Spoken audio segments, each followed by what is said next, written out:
أكبر لا إله إلا الله.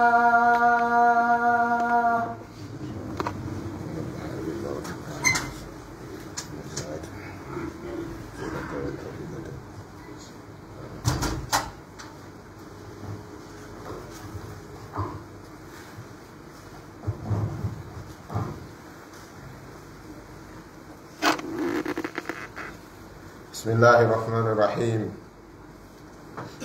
الحمد لله رب العالمين. الحمد لله الذي قال في محكم تنزيله: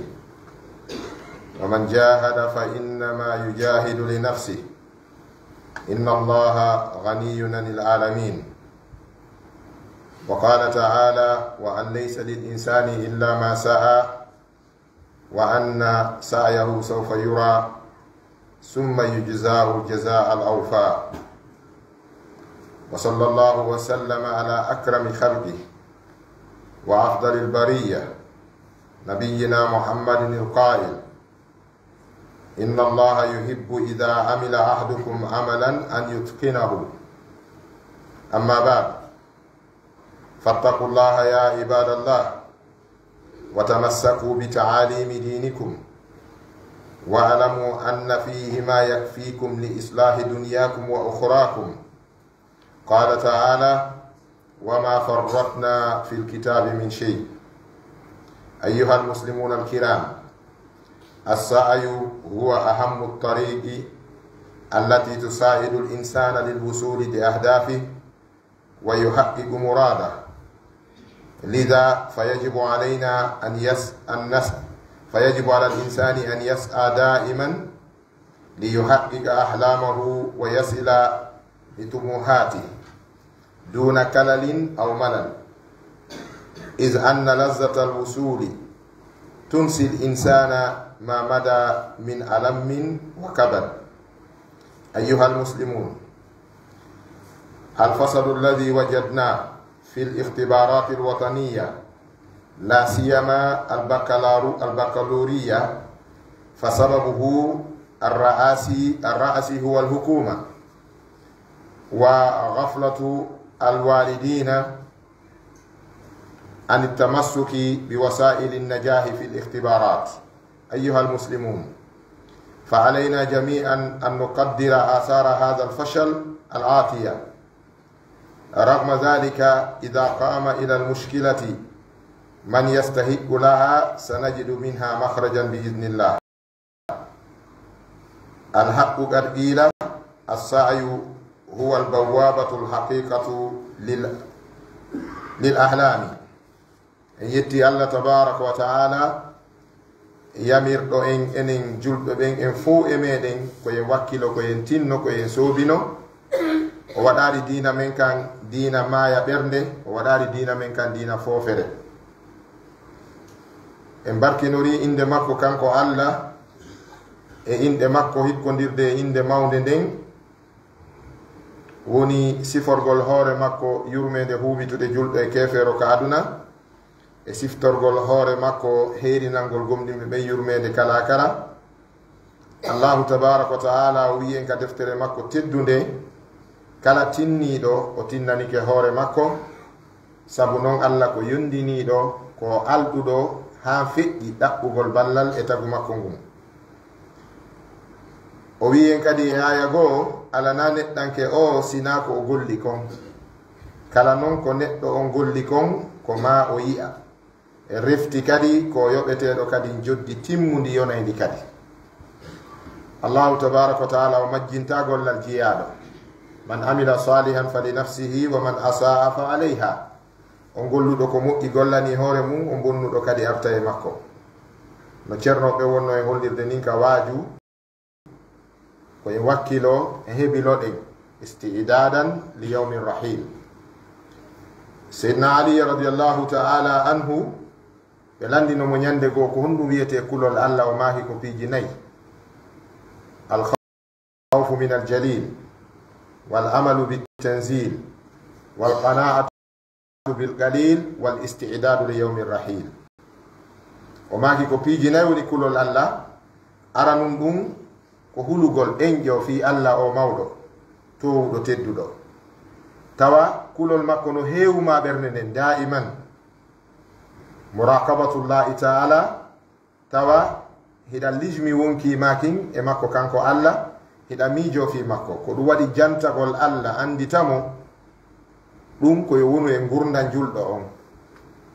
Allah tabaraka wa taala wi yadhkuruna allaha qiyaman wa qu'udan wa ala junubihim ma taraka halan min ahwali l insan o accari ɗo alhaali hay goto o wi koyo jiyaɗo janto Allah anditamo ko dariɗo ko jooɗiɗo ko soɓɓindiɗo ay ko waaliɗo o maaki hulugol Allah e yondinorgol si heɓi seeɗa ɗum yone ono o maakiri noon kadi kanko seydna aliya radina bi qismati ljabbari fina lana ilmun walil juhali malun fa inna almala yafna an qaribin wa inna al ilma baqin la yazalu wonde enen julɓe ɓen e weltori sendore Allah nden enen ko gandal rewirgal Allah hoolorɗen kamɓe ko jawle ɓe hooluri ɗum noon jawle maɓɓe ɗen ko lannayde gandal ngal ka nayi wayngal isan eɗen haani yettude Allah moƴƴa ko waɗi en julɓe ko wano sahaba en makirayno noon nahnu fi saadatin law alimaha almuluku la qataluna bissuyuf enen hiɗen e malal si yimɓe politicien ɓe ɓen no anduno no islamu fotata ɓe ƴetteno armuji ɗin ɓe haɓa en fi jaɓitugol islam e juuɗe meɗen Allah tabaraka wa taala wi neɗɗo on ko golli wo o yi'ay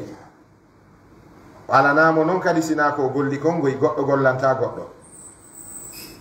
ko udkhulul jannata bima kuntum ta'malun en yiigoy si a waɗi numéro maɗa on ka centre d'examen numéro ma on mansonoyama si a heɓaɗi ko goɗɗo kon ƴettatake jonneɗa si inde ma nde yaltari si a gañaki ɗum ɗo ko talim ko jannugol en fi lakara udkhulul jannata naatiroye aljanna ɓerɗe mum ɓutta bima kuntum tamaluna sabu ko laatino ɗon kon hiɗon gollayno annabi meɗen muhammadin sallllahu alayhi wa sallam ɓe maaki Allah no yiɗi jiyaɗo makko si tawi no gollude gollal yo yoɗingal yo moƴƴingal yo moƴƴingol gollal ngal kala ko nanguɗa giru ha yooɗa ko a nangari ko yo andu a nanga kono ko nanguɗa ko yo andu a nangi ɓawo ɗum o wi jiyaɓe Allah ko en hulu Allah jogitoɗen ko diina men ka janni en kon sabu no e nder ko diina men ka janni en kon ko yonanta e moƴƴingol adna e lakara no jeeya ko tampini julɓe ɓen hannde eɗen sikkiti diina kan no woodi sikkitiɓe si islamu naɓay sikkitiɓe si islamu ɓantay sikkitiɓe si islamu moƴƴina e gurdam haulai ahtau ɓe ko faljuɓe islam al islamu hayatun alshari'atu tushmilu lhayat islam ko gurdam quand on dit l'islam c'est la vie islam c'est la vie is life ko gurdam wiyete islam ko woni so tawi a ala e hunde ma hiɗa askinkini e hunde kono nde ala e ma moƴƴa andata nde ko ɗum waɗi ɓe salut tariha ani rijali kad madu lande tariha on fi worɓe tawnoɓe feƴƴi julɓe ɓe jogitino waɗna ɗo ndaare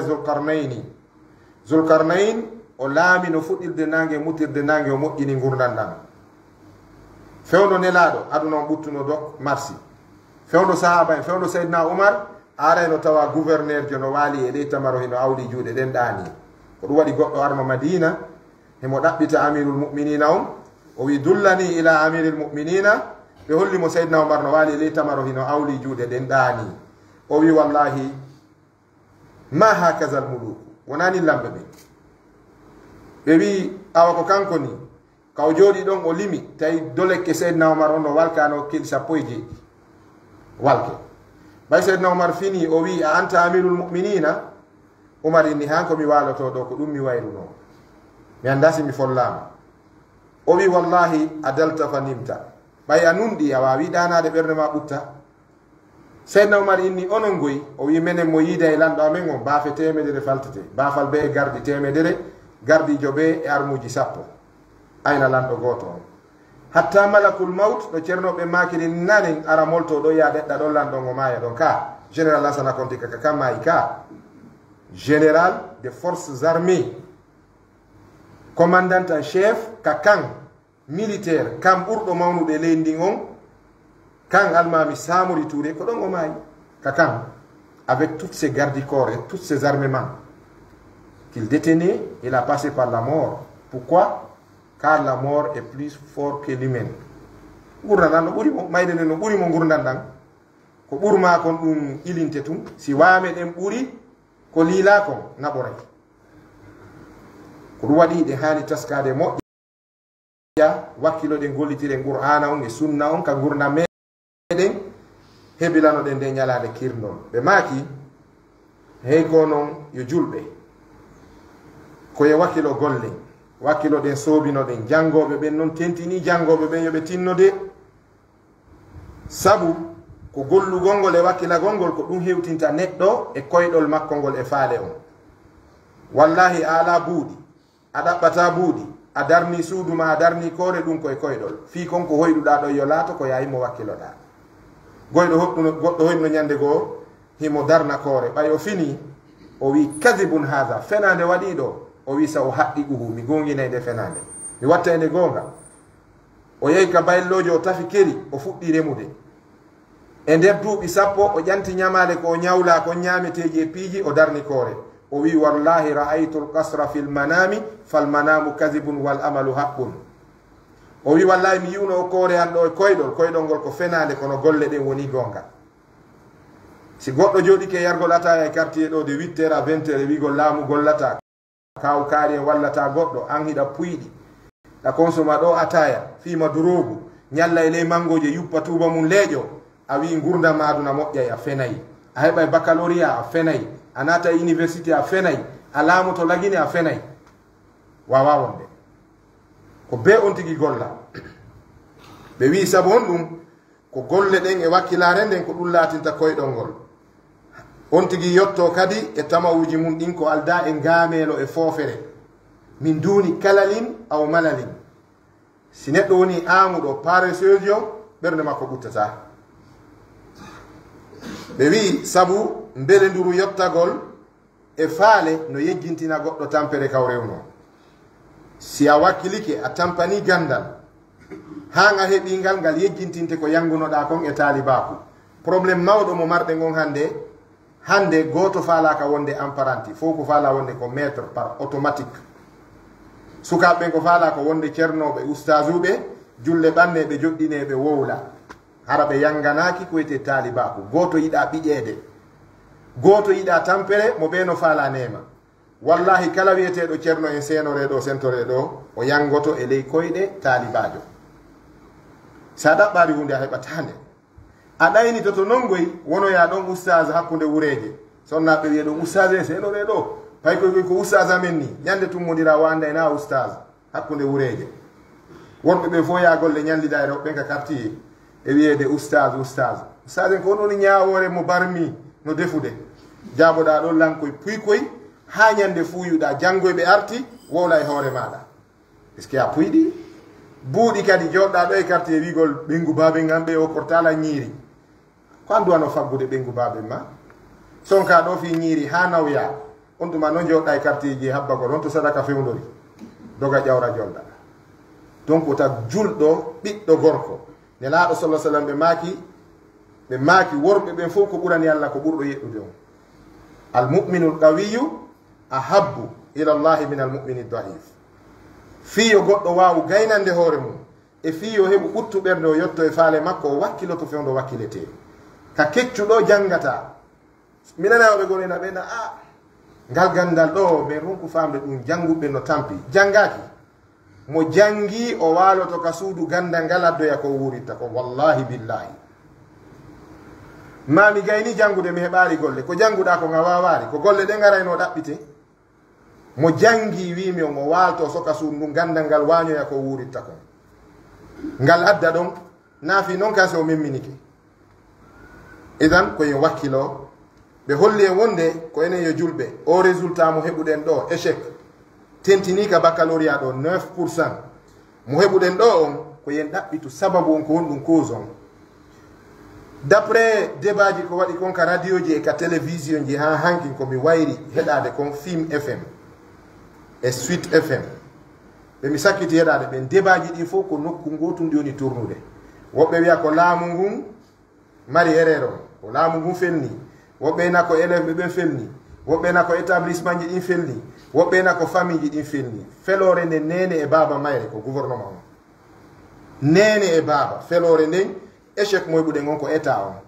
ɓeɗo koye transition ɓe woni ko lebbi seeɗaji ni mbi ɓe ƴetti leydi ndin kono ko honto ɓe tawi leydi ndin laamu iwngol ngun ɗo haɗi bonni gandal lagene si laamu nangi syndicat gandal soki piyi raɗike 100 centini ɗo jangete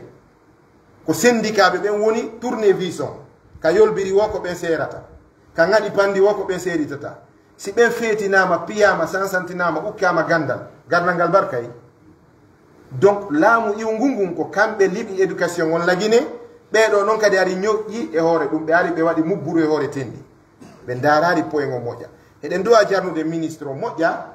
sabu ɓe wawno e ɗaynude ɗo goye ɓe jonna e résultat 50% ka ara ko fenade avec des diplômes nul no wowiri noon yaltida e diplôme baccalauréat lagine ɗo yaha sénégal ɓe na ko 10e watta tu n'as pas le niveau oɗo ko laaɓi kon o andini e niveau guinéɓe ɓen ka jande wallahi allah yoɓmo ko ɓuuri moƴƴude e joddi il nous a pas trahi o ɗaynari c'est des résultats vrais no gasa o rin ko 6% wonno toon ɗumɗa ko yurmede ta faɗɗe ɗen ɗuuɗu en jangata ko kelɗi en ala jangude donc laamu ngun ko ngu responsable entiére échec on fiyen ɗum éducation on ala ka gérede ko ɗum so ɓe wi hey kono yo julɓe ko yen hoddir noon joni batte o résultat bonɗo yaltuɗo ɗo himo arde hino jeeya e makko abandonnement d' éducation d' étude sukaɓe buyi gila ɗo acciti jande ɓe natare école ɓe décourage to wiya ɓay mo jangi heɓata mi jangata ɗum koko waroyta hino jeeya e muɗum insuffisance des écoles koko échoui ɗo fof si natiti kadi ka lycée natoɓe lycée ɓe gonto jangoyta ka kula dammi ala ka jangue hande kadi insuffisance établissement waɗi e leydi ndin automatiquement ɗo e école uditude hino jeeya e boneji ɗin l'immigration clandestine ɓe sukaɓe ɓe ɓarɗo buy wiya joni ɗaɓɓoyde dollar e euro fokkitunoɓe ɓen ka yiltota ko hande kadi hino jeeya e muɗum kadi commerce on jama on ɗuuɗa e joni ka makiti mo ɓe wiya joni kaw mum awa bakelan takko mon ɗon ɓay jande ala marsude joni noon si fof woni njula sodoɓe ala ko onno marsirta njulaɓe lagine ɗuuɗi ɓuuri sodoɓe yeeyoɓe lemune ɓen no ɓuuri yaroɓe lemune ɓen lemune ñolta donc éducation on o heeɓi probléme si éducation heeɓi probléme leydi ndi fof ndi pattinayi ko ɗum waɗi ɓe wi solution on ara num ɗum ko yen heɓu formation gila ɗo si en immanike laamu ngun immike daranike no wawi dikkude si ɓe immanaki ko nin luttirta yo allah dandu en noon ara num ɗum ɓe dowa heɓde formation ji ɓenduɗi jannoɓe saabu ko lagine ɗo yiyaka goɗɗo recrutoya e garage o adda yo jannu e classe d' examen joni ko honɓe woni jannude ko jinduɓe ha ronki heɓude golle ko ɓe woni arde wiya bakelan ɗo min dara si mi wawa e jannude ɓe na daru se perday on ɗon so yoɓama 500 000 o jaɓay wawɓe jannude formateur ɓen tigui ala jannude hiɓe yeeyude e continuer ji lekkele cimenterie symphonia madina woɓɓe ɓe yeyremugol wawɓe jannude ɓen tawɓe ɓen jooɗota ko janna ha lewru maya fi 1 million par ce que ɓe andino ka hoore maɓɓe ɓerɗaɗama ka jannugol yimɓe ɓe gaynata ƴettama ɓannama ko honto formation heɓoto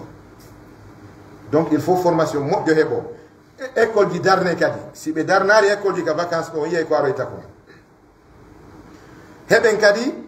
ɓe wattana haqqilka intérieur par ce que résultat ji ɓurɗi yurmude ɗin kaka intérieur yalti leeluma 0 subhanallahi lazim farana no woodi nokkeligo ka tatata woɓɓe fuɗɗino adde composugol ɓe yalti ɓe gaynari ka examen ji ɓena mi anda ɓe ala perde temps an ɗo mbiɗa yaade ka ghetto mi fimuyama mi yara ataya donc ka intérieur kam école ji ɗin ka intérieur no accitira ni jannoɓe ala ndaare kam en sakkiti yaade ɗo o conférence ɗo mafara sous préfecture molanaɗo ko enseignant ɓe nayo gouvernement woni de sous préfecture o ko heddi gon fof ko contractuel sous préfecture 4 enseignants d' office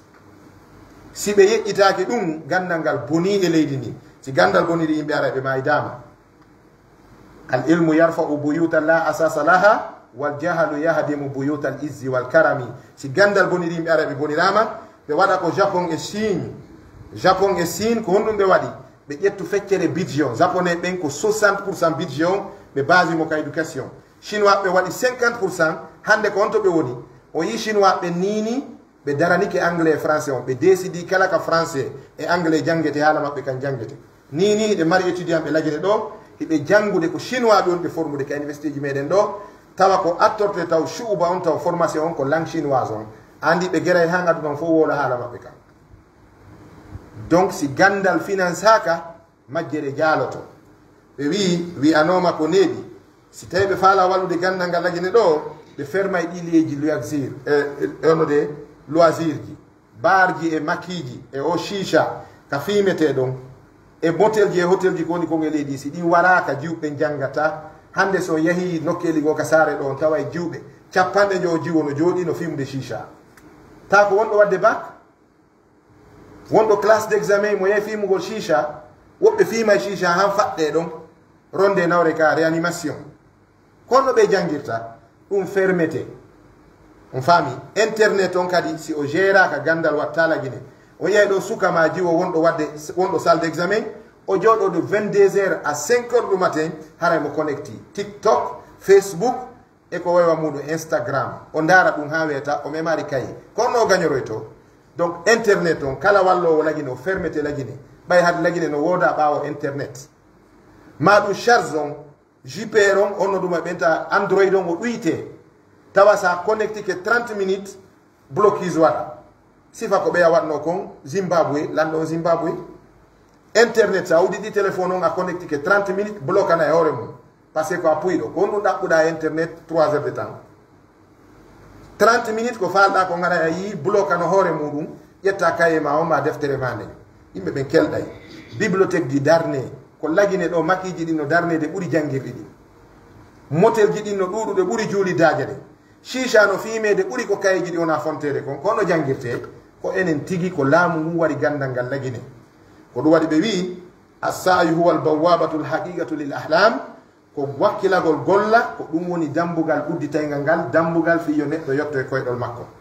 en toriki allah noon ballo meɗen aqulu qawli hadha wa astaghfirullah li wa lakum istaghfiruhu rahim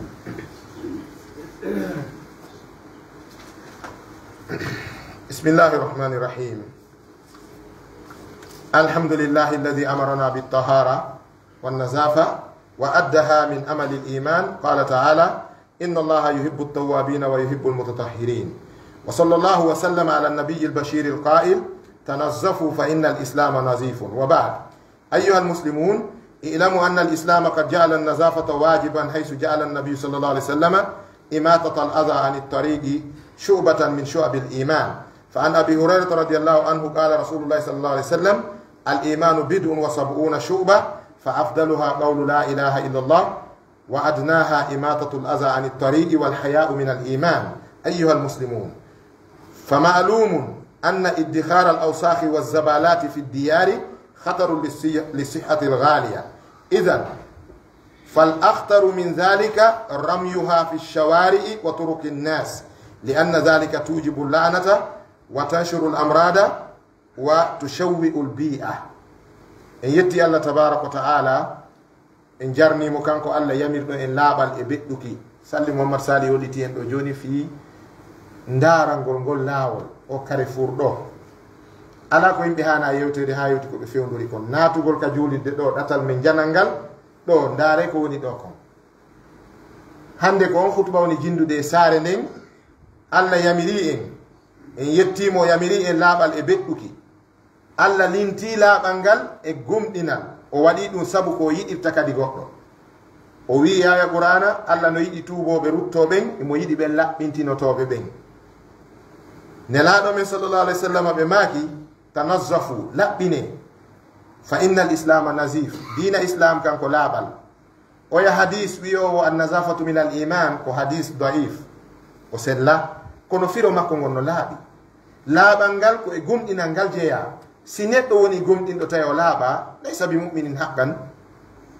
o wi jiyaɓe Allah julɓe ande wonde islam o waɗi laaɓal ngal koko waɗɗi e dande men ko yen laaɓu seede mum annabijo sallallahu alaihi wasallam waɗi ittugol ko lorrata e ittugol tuundi laɓɓina laawi ɗin ɗum no jeeya e mandeji gomɗinal e geɓe gomɗinal. Abu Hurayra filli wonde nelaaɗo sallallahu alaihi wasallam ɓe maaki gomɗinal ngal ko geɓe 70 e ko fawi 70 e fillaygo 70 nelaaɗo maaki afdaluha ko ɓuri teddude e geɓe imanu ɗen ko la ilaha illallahu, ko ɓuri joltude e muɗum ko imatatul aza ani tariqi, ittugol tuundi ka laawol, ittugol tuundi ka laawol. Ceerno Samba Mombeya ɓe howi o hadise ɗo e maako maɓɓe ɓe maaki la ilaha illallahu ko ngo'ol woni tarjama kaɓɓe me'en konngol limanu adade lajal, reweteɗo tana allahu ala ko e makko muhammadu nanginulal. ɗum ko mana la ilaha illallah on noon ko ngo'ol woni tarjama kaɓɓe me'en, finde men nden fof ko humi koye la ilaha illallahu muhammadu rasulullah. ko ngol kadi daɗiroyte ñande dargal ko ngol woni faabo me'en ñande dargal. ɗum ɓuri towude e imanu ko la ilaha illallah, ko ɓuri joltude e imanu ko ittugol tuundi ka laawol. joni noon musidɓe julɓe kaaki wondi acce hakke nelaɗo maaki gomɗinal ngal ko ittugol tuundi nin ka laawol. enen noon en nokkika galleji men en liɓoyi ka laawol fayinal imanu. o gandi jaga kaaki wondi ɗo wattane haqqilo taw imanu ala ɗo, puisque nelaɗo maaki ittugol tuundi ndin ka laawol ko gomɗinal. enen noon en yeehi en liɓi ka laawol haray en junnitima ko annabijo yo Allah faaboy wattane haqqile ɗum ko ɗum waɗi wiwɓe ɓen ƴettanayi en sharia fi muɗum secteur on e quartier on yoɓe laatin nangaɗo ɗon woyo waɗe sharia ko gonga laamu mum ko fotif angal ka hibbe ko gonga kongu fotif. kono noon ɓay e ngal ɗo ɓe ari ɓe nokki ha ɓe woɗɗini gaynitoɗe maasi ɓe gaynitiki ara hibbitari ɗon wano woniri noon en ala ka hibben kono no woodi ka hibben tana ka laawi ka sabu ɓe wi hey kono yo julɓe ande wonde margol tuundi ndin e pubelji ɗin ka galleji no wonde sabu ñabbuɗi molanaɗi. si tawi ɗum ɗon ko gonga, si en mari tuundi ndin ka cuuɗi men hay goto fittata waɗa ka poore sorna ka ley danki ma ƴawna ka hoore tabal kulol nawnare haray ko ɓuri hulɓinade ko ƴettugol ñooge ɗe yaaliɓa ka laawol ka fo rewata ɗon. sabu si a mari tuundi ndin ka suudu ma ko nawnare habbiɗa, si a liɓoyi tuundi ndin ka laawol ka yimɓe ɓe rewata ɗon hiɗa mari boneji tati. kuddi Allah ne rasul ɓe maaki yo kuddi Allah wonu e neɗɗo kaluɗo laawol udduɗo laawol, yo kuddi Allah wonu e tunninɗo laawol. donc kala hibbuɗo ñooge e laawol himo e kuddi Allah ɗon ko goo. ɗiɗaɓum ɗum himo wallitade kadi fi sakitugol ñabbeeli ɗi o huli ɗin ka galle makko o naɓa ka yaasi. joni si ko an tun e ɓengure ma nden nawni eɗa waɗe 40 ñawdeɗa ɗon, kono si jama o fof nawni a daɗay a daɗata. ko ɗum woni en gollitirade haqqil wiwgol mi marata tuundi ndin ka nawninayi kono mi liɓoyay ka fof nawnata ɗon, si fof nawni a daɗata. tammum ɗum kaninayi kadi bi'a o miliye o wallahi ko moko baɓe sifani men ɗo moko baɓe men ɗo seedeɓe ɓe wi ɓe ƴawi otowal simanteri ɓe arde ka meɗen ɗo ɓe wi taximan jomi ɗe ade nokkel kaari o wi mi anda nden nokkure tun debbo goyni heyi ko ñooge bunji on to wiyete ñooge bunji woka ñooge ɗen hibbeteɗa yogol kalbeli ɓe ari ha ɗon debbo hayni tun ñooge ɗen o yiway ko ɗo mi anditiri ñooge ɗen. si tawi wakkiliki ha natirgal ngal ka miside meɗen natirgal ngal ka juulidde men woni indication plaque ñooge ara mi famari kon ɗum joɗɗinen ɗo hara ɗum ɗo famaki lande taximan ɓe ɓen hiɓe ga dongal ɓe sutti ɗo buyi ɓe andi ko ɗo tinninirte kaka ñooge ɗen hibbete ɗon naade ka alaji bari ma yogol ka ceerno boubacar ma ka imam ahmad tidiane ma ka alaji kaali joni kaka ñooge ɗen hibbete ɗon. donc ko enen wawi haɓude ɗum ota goɗɗo seytin fi ɗum no wowla ma seria no ƴettanaɗo wawla tumena laamu ngun hollade men kamen hibba kono ala ñamde ñooge ɗen ka ñamari ɗe ɗon holli wonde sa hibbari ɗo heɓayno goo ko hibba awa rondo ɗe naɓen ka paale hibbo en ton awa au moins ma ƴette naɓen ka commune dubrika mo ɓe rondo eɗon andi tawya ɗo ɓe warno ɗon e sayi goo ɓe rondi ñooge ɗen ɓe ari ka commune ɓe dari ɓeyni holle men kade hibbe ma men hibba ɗo maire o yalti o déplace o e been ɓe hibbi nder ton o hibbo e gila ɗum ɗo waɗi commande camion jiyaari awa warren noon kono argol ƴetta ka miskin ɓe rewata ko ɗo natirte are ka juulidde Allah suudu Allah ɗum ndaare ñande o bayana men waɗno ɗo ndaare nde fatunde hankin o sonnajo 7 heures à 14 heures fayda o moɓidiri temeɗɗe yimɓe par ce que si moƴƴo maayi ɗon andi bobo ñande jibina si neɗɗo bobo si jibinama ko sabu nene makko e ben makko ardete si o maayi ko sabu makko ardete juulide nden ɗo heewi jangirɗi ɗin heewi tande ɗin heewi ɗen andi ko feƴƴi ɗo kon hanki e yiri gite men ɗe joni noon si en heeɓi sifa ɓe yimɓe arɓe ɗo tawi koɓe jumpuɗe ñoogue ɗo ɓe yawta ɗe ɗo en naati en juuli en hoori suuma en wi Allah no waɗi barke nokkuure nden koreji no darnede hiɗen yoloyde ka kare for ɗo ko wonɗen heɓude ko nder gaa ñoogue ɗen itten ɗe ɗon few si ɓe arani en ɓe itti nini ɓe itti ɓe gaynari ittude yimɓe ɓe no yaada hibba kadi kese mi yani woɓɓe hajjuɓe arɓe Casamance amen hecciyanki ka aéroport ko mi arta ɗo tawi ko jippinoyteɓe plateau ko ɗo mi fotti e lappol ñoogue ɗen no nogga hankin mum woɓɓe no rondina arde hibba woɓɓe no ƴedde motoji a woli kadi ɓeyna woɓɓe no iwde quartier ko wara hibba ɗo a holliɓe kama ko hibbirde hatta ɓe ara ɓe hibba si laaɓi ɓe hibbata ɗon si laɓɓinama laaɓi pos sariya waɗama ɗi hibbetake ɗon joni noon lekki kin no woodi ɓe holli yo wonde yo yimɓe ɓen abon si tawi a mara feere abonnement wakkilo rondoɗa ɗo hanka ɓuru nden ha ɗo en woɗɗa ɓuru nden ɗo kono ta ɗaɓɓa kuddi Allah ɗaɓɓa hakke ɗaɓɓa bone ka Allah tabaraka wa taala ko juuluɗa e ka howruɗa fo yana goɗɗo goɗɗo ara ukko e loope gilɗi ƴawamo ko on ɗum o wiyata moodi on moodi ɗon ko kuddi noon malayka ammina Allah jaabina a heɓi probléme ka anda woodi naatuɓe aljanna tawi na julde maɓɓe naadi ɓe wona korka maɓɓe wona hajju maɓɓe sabu moƴƴuki maɓɓe ɓe naatiri aljanna woodi naatirɓe yiite tawi ɓe shirkari ɓe wara goɗɗo ɓe yara beere ɓe jina kono ɓe lorru bani adama ko sabu ɗum ɓe naati yiite haray ko en wattan haqqil moƴƴay ɗum aqulu qawli hadha wa astaghfirullah li wa lakum istaghfiruhu huwa al-ghafurur rahim ربنا آتنا في الدنيا حسنة وفي الآخرة حسنة وقنا عذاب النار ربنا أتمم لنا نورنا واغفر لنا ذنوبنا وكفر عنا سيئاتنا وتوفنا مع الأبرار اللهم أرنا الحق حقا وارزقنا اتباعه وأرنا الباطل باطلا وارزقنا اجتنابه برحمتك يا أرحم الراحمين اللهم سلمنا وسلم بلادنا اللهم سلمنا وسلم غينيا وسلم أبناء غينيا يا الله هسين وهسنا بيبلغي كلا كبيوني yo Allah wowindir ɓerɓe ɓiɓɓe lagine ɓe yo Allah moɓidiren e dow pottal e nanodiral e yurmodiral transition on ɗo yo Allah feƴƴingen mo e jaam o suɓo moƴƴuɓe moƴƴamɓe lagine jeeyaɓe e meɗen enen julɓe ɓen ko ardo ndi ɗo leydi allahumma walli umurana khiyarana wala tuwalli umurana shirarana